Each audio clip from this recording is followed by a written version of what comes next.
وبركاته. أعوذ بالله من الشيطان الرجيم. بسم الله الرحمن الرحيم. الحمد لله رب العالمين والعاقبة للمتقين. اللهم صل على سيدنا محمد وعلى آل سيدنا محمد وبارك وسلم عليه. ஆமீன்.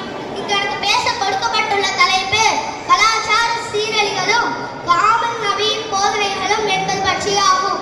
அல்லாஹ் தஆலா தன் திருமறையில் இவ்வாறு கூறுகிறார், லகத் கான லகும் ஃபீ ரசூலில்லாஹி உஸ்வத்துன் ஹஸனத்துன். திட்டமாக உங்களுக்கு அல்லாஹ்வுடைய தூதரிலே அழகிய முன்மாதிரி இருக்கிறது கூறுகிறார். மேலும் நபி ஸல்லல்லாஹு அலைஹி வஸல்லம் அவர்கள் கூறுகிறார்கள், அல் ஹயாஉ ஷுபத்து மினல் ஈமானி. வெட்கம் ஈமானின் ஒரு பகுதியாகும் என்று கூறுகிறார்கள்.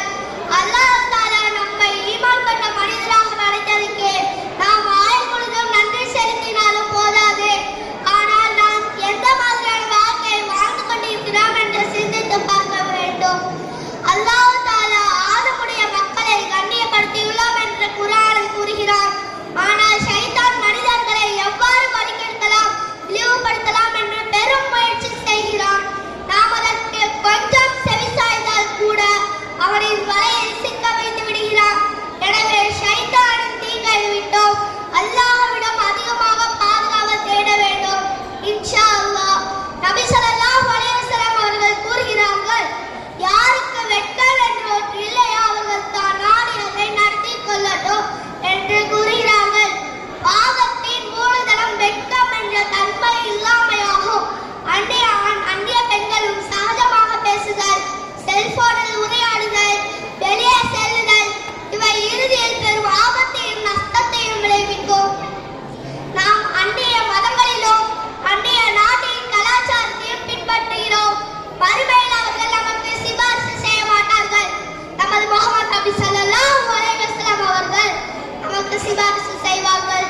ஷைத்தான் ஒரு பெண்ணையோ ஆணையோ வழிகெடுக்க நாடினால் அதற்கு முதலில் கருவூலமாக பயன்படுவது ஒரு பெண்ணை தான். எனவே நபி ஸல்லல்லாஹு அலைஹி வஸல்லம் அவர்கள் கூறுகிறார்கள், முதற் பார்வை உனக்குரியது, இரண்டாம் பார்வை ஷைத்தானுக்குரியது. முதற் பார்வை இயல்பாக ஏற்படுவது, இரண்டாம் முறை பார்ப்பது ஷைத்தானின் தூண்டுதலால் ஏற்படுவதாகும்.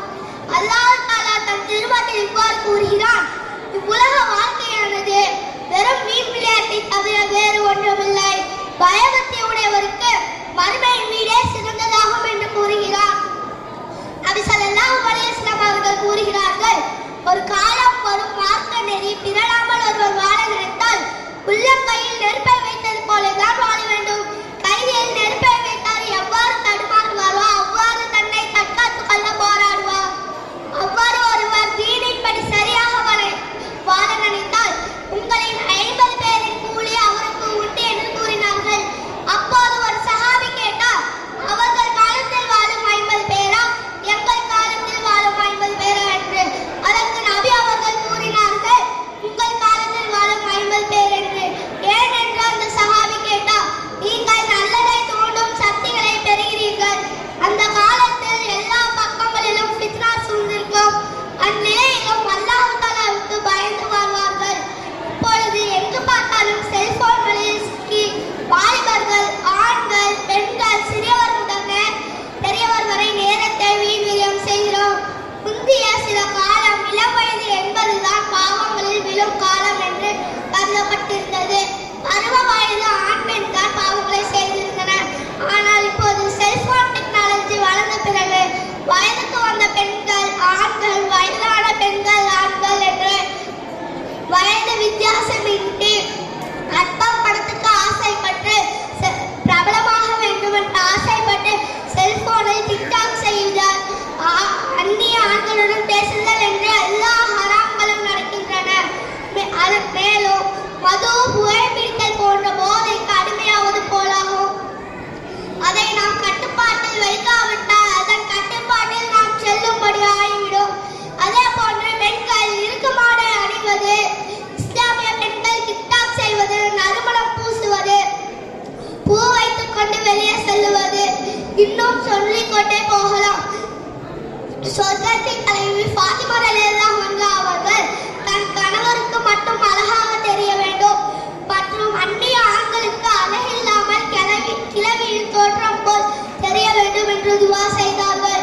ஆனால் இக்காலத்தில் நம்முடைய நிலைமை அப்படியே தலைகீழாக மாறிவிட்டது. சில இஸ்லாமிய பெண்கள் அந்நிய ஆண்களை கவர்வதற்காக ஷைத்தானின் பாதையில் செல்கிறார்கள். அவர்களுக்கு அல்லாஹ் தஆலா நேர்வழி காட்டுவானாக. ஆமீன். நபி அவர்கள் கூறினார்கள், சொர்க்கத்தில் பெண்களை தான் அதிகமாக கண்டதாக கூறினார்கள். ஏனெனில் கணவருக்கு மாறு செய்கிறார்கள், தர்மம் செய்வதில் கஞ்சத்தனம் செய்கிறார்கள் என்று கூறினார்கள். சிறுவயதிலிருந்தே குழந்தைகளுக்கு நபிமார்கள் சஹாபாக்கள் வாழ்க்கை முறையை சொல்லிக் கொடுத்து அதை நாமும் நம் வாழ்க்கையில் நடைமுறைப்படுத்த வேண்டும் இன்ஷா அல்லாஹ். எனவே நபி ஸல்லல்லாஹு அலைஹி வஸல்லம் அவர்களின் முன்மாதிரியே எல்லா காலத்திற்கும் எல்லா சூழ்நிலைக்கும் ஏற்ற முன்மாதிரியாகும். மற்ற அனைத்தும் தற்காலிக சந்தோஷங்களே என்று என் உரையை நிறைவு செய்கிறேன். அல்லாஹ் தஆலா நம் அனைவருக்கும் நேர்வழி காட்டுவானாக. ஆமீன் ஆமீன் யா ரப்பல் ஆலமீன். அஸ்ஸலாமு அலைக்கும் வரஹ்மத்துல்லாஹி வபரகாத்துஹு. வலைக்கும் ஸலாம் வரஹ்மத்துல்லாஹி வபரகாத்துஹு.